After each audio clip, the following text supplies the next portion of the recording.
Reducing animations, transparency, and blur on the Galaxy S24 can enhance device performance and make the screen easier to use for those sensitive to motion effects.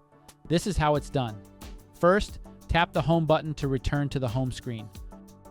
From there, swipe down from the top to open the notification panel. In the notification panel, tap on the settings gear icon. Next, scroll down and tap on Accessibility. Then, find and select Vision Enhancements.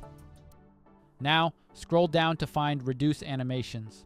Toggle the switch to the on position to remove animations and other screen effects. This feature is particularly useful if you are sensitive to animations or screen movements. And just below that is the option Reduce Transparency and Blur. Tap the toggle switch to enable it as well. This feature, when enabled, reduces visual effects on dialogues and menus to make them easier to see. And that's it. You can now tap the home button to return to the home screen. Thanks for watching this video. Please subscribe to our channel for more helpful tutorials.